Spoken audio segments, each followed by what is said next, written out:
अनीश अपना घर बदल रहा था। उसको नौकरी में तरक्की मिली थी, इसलिए वो अपना शहर छोड़कर दूसरे शहर में रहने आया था। इस नए घर में उसका पहला दिन था। वो अपना सामान रख कर नया घर देख रहा था। तभी उसे तहखाने में एक संदूक जैसा कुछ दिखाई दिया। ये क्या चीज है? दिखने में तो संदूक जैसा लगता है, पर इस घर में संदूक का होना कुछ समझ नहीं आया। देखे तो क्या है? अनीश उस संदूक को बाहर ले आया और उसे देखने लगा। इस पर तो ताला लगा हुआ है, मतलब ये किसी की अमानत है।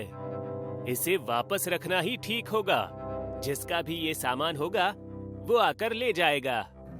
जैसे ही अनीश ने संदूक को वापस रखने के इरादे से हाथ लगाया, उसके अंदर से पीली रोशनी चमकने लगी।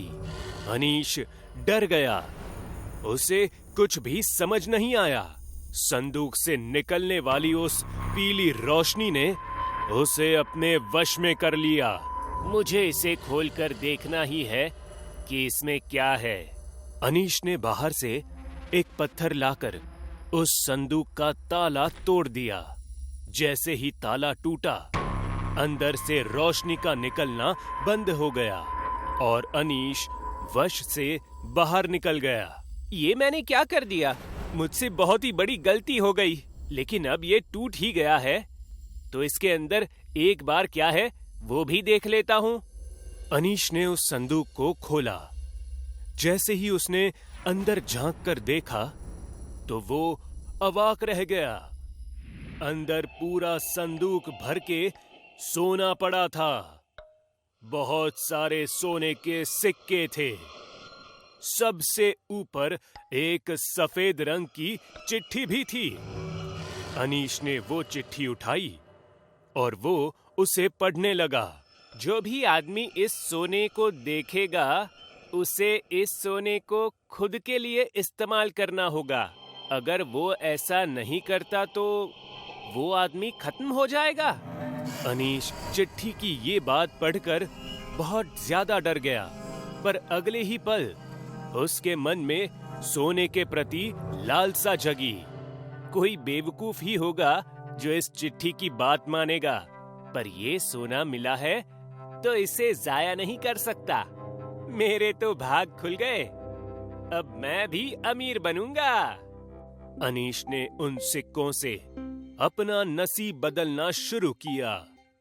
उसने नौकरी छोड़ दी और एक बड़ा सा घर खरीदकर उसी में रहने लगा। दुनिया के सारे ऐशो आराम अनीश के पास थे। जब अनीश के सारे पैसे खत्म हो गए, तो वो फिर संदूक से सोना निकालने के लिए गया। पर जब उसने संदूक खोला, तो उसमें एक आखिरी सिक्का बचा था और उस सिक्के के नीचे एक काले रंग की चिट्ठी थी। अनीश ने वो चिट्ठी उठाई और उसे पढ़ने लगा। जो कोई इस आखिरी सिक्के का इस्तेमाल अपने फायदे के लिए करेगा, वो इस दुनिया से खत्म हो जाएगा। इस बार अनीश ज्यादा डर गया, क्योंकि इस बार उसे वो सिक्का इस्तेमाल नहीं करना था। ये सब क्या है? इस चिट्ठी पर विश्वास करना चाहिए या नहीं? जान का खतरा है। पहली चिट्ठी के मुताबिक मैंने अब तक ये सोना खुद के लिए इस्तेमाल किया, इसलिए मैं जिंदा हूँ। अब अगर मैंने ये सिक्का लिया, तो हो सकता है कि मेरे साथ कुछ हो जाए।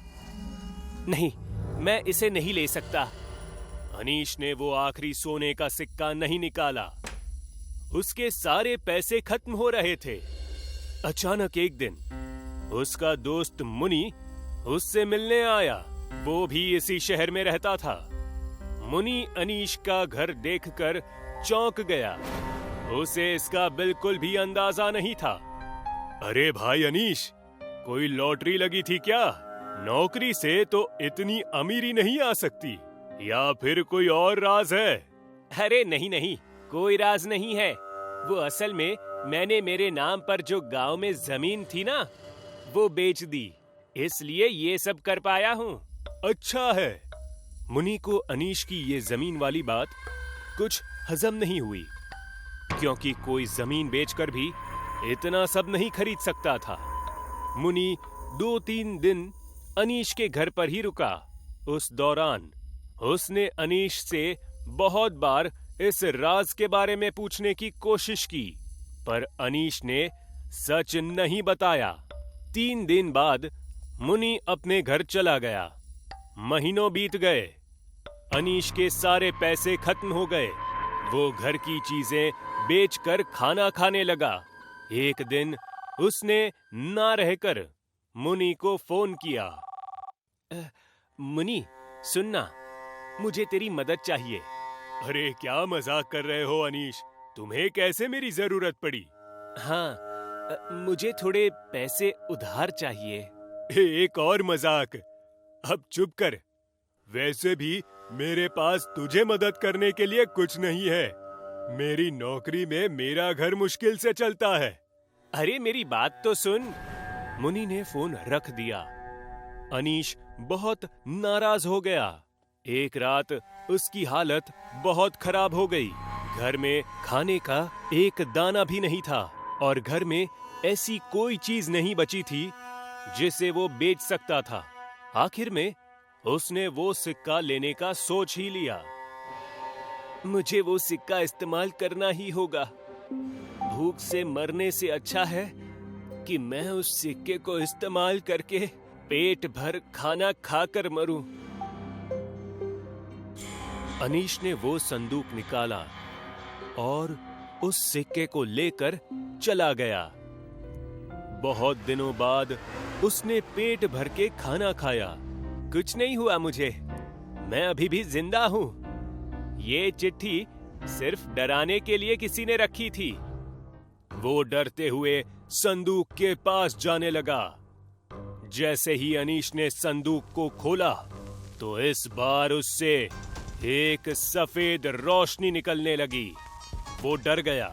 जैसे ही वो रोशनी अनीश के शरीर पर पड़ी, अनीश का शरीर अपने आप हवा में उड़ने लगा।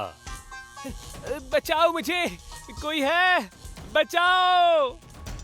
उसकी आवाज किसी ने नहीं सुनी।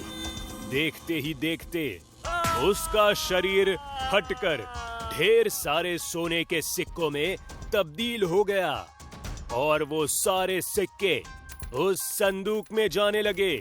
जैसे ही आखिरी सिक्का उस संदूक में गया, संदूक का ढक्कन बंद हुआ और चारों तरफ पहले की तरह शांति फैल गई।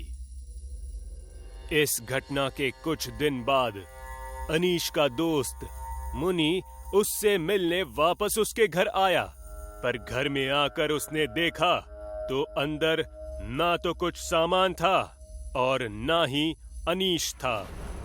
उसने पूरे घर में अनीश को ढूंढा, पर उसे अनीश कहीं नहीं मिला। घर में घूमते घूमते उसकी नजर अचानक उस संदूक पर पड़ी। अच्छा, तो ये है इसकी अमीरी का राज। जमीन बेचकर नहीं, जमीन से मिला सोना बेचकर अमीर हुआ है ये। मुनि का इतना कहते ही संदूक में से रोशनी निकलने लगी। मुनि डर गया, पर उसने हिम्मत करके उस संदूक को खोला। अरे, इतना सारा सोना, अब ये मेरा है।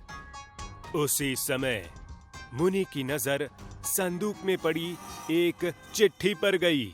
उसने चिट्ठी उठाई और उसे पढ़ना शुरू किया। जो भी आदमी इस सोने को देखेगा, उसे इस सोने को खुद के लिए इस्तेमाल करना होगा। अगर वो ऐसा नहीं करता तो वो आदमी खत्म हो जाएगा। इस तरह उस अज्ञात संदूक का खेल फिर से शुरू हुआ।